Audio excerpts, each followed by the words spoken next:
Let me ask you about this, a galaxy far, far away. President Trump is touting his Space Force. He touted it at last night's rally in Minnesota. The crowd was on board. Listen to this. Space Force. Space Force. So we have the Army, the Navy, the Air Force, the Marines, the Coast Guard. But we have the Air Force. Now we're going to have the Space Force because it's a whole... We need it. So, Speaker, you wrote an op-ed for FoxNews.com titled "Trump Will Make America Great in Space Again" with these historic advances. What are the short and long-term benefits here of this Space Force?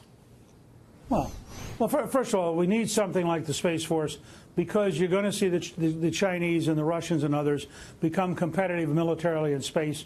We have to have a coherent program to make sure that America is dominant in space. That's the president's word. In addition, we're moving from exploration with a handful of astronauts to pioneering and colonizing. Trump will turn out to be the most pro-space president in history because John F. Kennedy sent us to the moon to win a Cold War fight with the Russians, not to actually move out into space. Trump and Pence actually are trying to move us to a totally new model where ordinary, everyday Americans can earn a living, whether it's asteroid mining or it's working on the moon or it's developing manufacturing in space. It's a very exciting project. However, it's also a great test of Trump's leadership because the Air Force has already issued a letter indicating they intend to slow walk this as slowly and as carefully and as avoiding any decision as possible. The president ought to set a date, say March 1st, 2020. The force will be up, it will be established, it will be running, because otherwise the deep state bureaucracy and defense will do everything they can to stop it. Really exciting stuff. All right, let's talk trade for a minute here, because the president has had real courage in pushing back on China.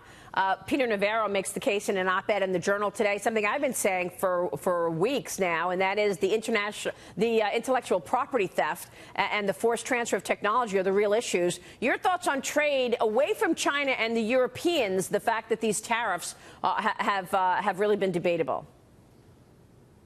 Well, first of all, I think the fact that the German auto manufacturers are now proposing a free trade zone with the U.S. is an enormous breakthrough into Trump's credit. But let me make two big points about this. First, the Chinese have for 20 years been cheating on virtually every front.